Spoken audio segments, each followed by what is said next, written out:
We start by the organic chemistry. Good afternoon, everybody. We are going to discuss about the organic chemistry lesson. The first question is to distinguish between a ketone and the aldehyde. The ketone is the propanone. The aldehyde is the propanol.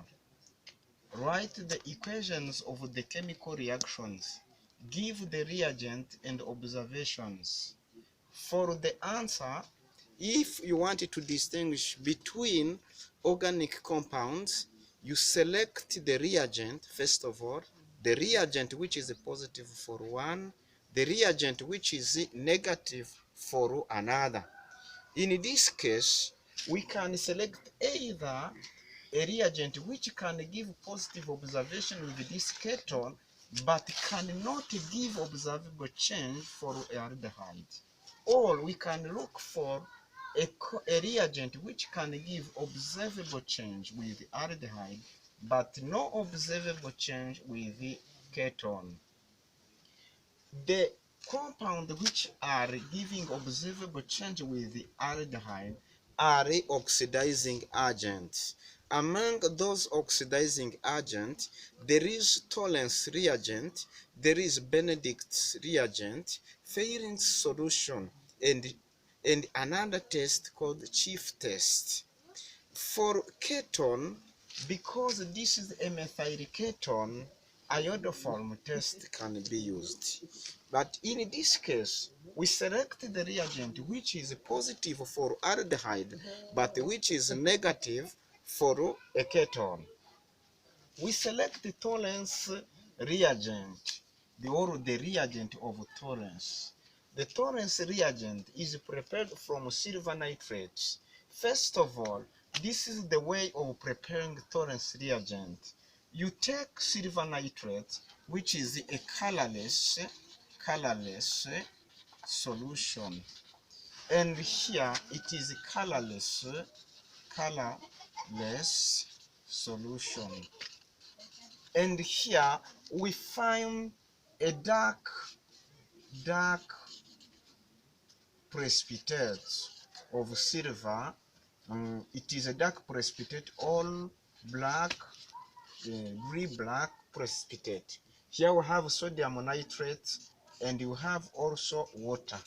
But after finding this silver oxide, it is the silver oxide and water, we can say that it is almost the same as 2 silver hydroxide, because it's what silver hydroxide which is decomposed to give water and a black or dark gray precipitate of silver oxide. Here, when a given amount of ammonia solution is added, as we have 1 silver need 2 ammonia ligand, we will use 4 ammonia solutions. It means that in this case we will have a complex of 2 silver and 1 silver with ammonia. Then this is called the diamine silver complex, and this complex diamine silver, it is a complex with +1. It means that anion OH or anion nitrate will be here. For the tollens reagent, briefly, we can write the tollens reagent. We have to write a complex of diamine silver complex. Here we have 2, and we have 2 and plus, and this diamine silver complex is accompanied by those 2 nitrates we have here.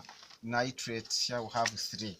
Then during the reaction we need 2 ions of silver. The reason why, In this case, we can take aldehyde CH3, CH2, C, O, and here we have H. This is the structure of aldehyde. We add our complex silver NH3 to here there is OH, because OH is anion. During the oxidation, it means that silver is not is reduced and aldehyde is oxidized. Silver is giving a silver mirror, but before adding silver mirror, first of all, aldehyde is oxidized into carboxylic acid. It means that there is one oxygen which is added here. This oxygen is coming from the basic solution of silver nitrate in ammonia solution, and on the side of silver we have two silver elements which are deposited on the flask. This deposit on the flask, we call it silver mirror. We call it silver mirror, and we will have also 2 moles, 4 moles, 4 moles of ammonia, 4 moles of ammonia, and we have also 2 moles of water. And you find that this carboxylic acid, it means that it is oxidized the form of aldehyde. Silver ions are reduced. Observation, this silver mirror is considered as observation. While on another side, when we use a ketone, because ketone cannot be able to find where to insert the oxygen, by adding silver complex or diamine silver complex, which is a tollens reagent, here no product can be found. We can write no observable change. No observable change.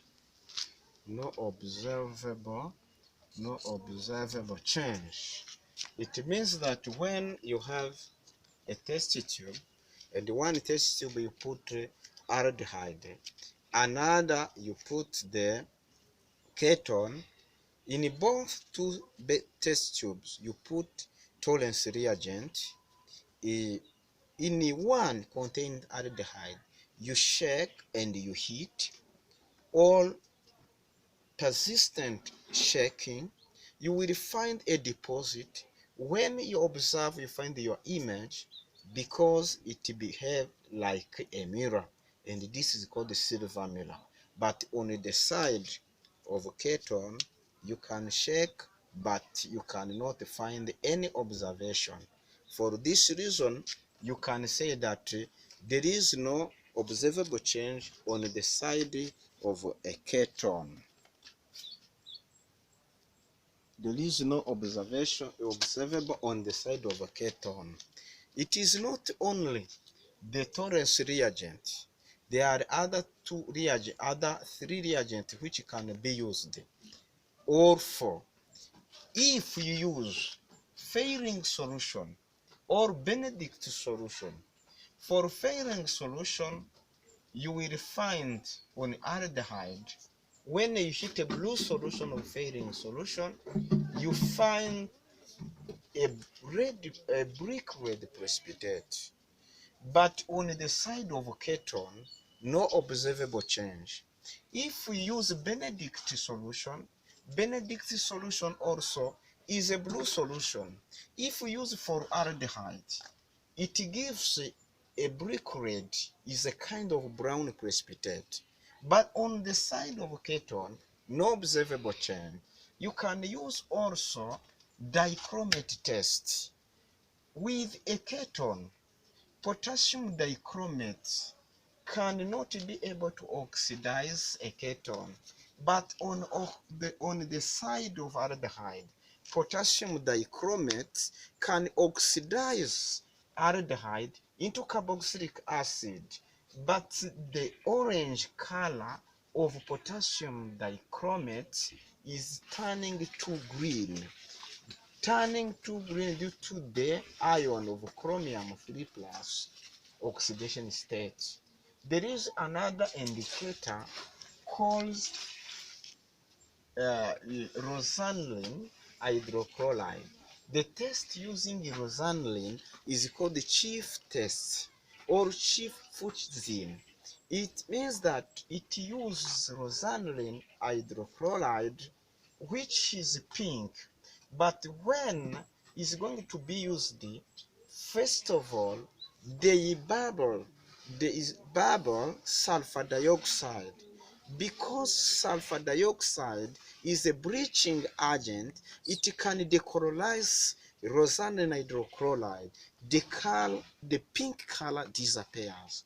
When the pink color disappears, rosanilin hydrochloride is turning into a colorless solution. If the colorless solution is used on aldehyde, the pink color of rosanilin hydrochloride is restored. But if it is used on a ketone, no observable change because the pink color of rosanilin hydrochloride is not restored. But we cannot say that all positive observations are on the side of aldehyde, because as you have a methyl ketone, if you use iodine solution in concentrate aqueous sodium hydroxide, it means that there is removal of hydrogen which is alpha hydrogen, and 3 hydrogen are removed. When 3 hydrogen are removed, halogen of iodine are connected, and you can isolate iodoform. But on this side, no iodoform, which is here, because alpha is a methylene, here alpha is a methyl. When alpha is a methylene, it cannot be detached as a haloform. And a methyl is very far of the functional carbon, because a methyl here is beta. It means that here there is positive observable change with the iodoform test, but here no observable change. For details of other reagents, we will take the opportunity of explaining those reagent details for the next opportunity. Don't forget to click subscribe, click the notification sign, click like in order to have the following information, the following explanation about chemistry. For the next opportunity, we'll discuss on organic chemistry, analytical chemistry, test of ion, for example, volumetric analysis, and the other concept of physical chemistry. Don't forget to click on a subscribe, notification sign, and on a like. Thank you very much. See you another day.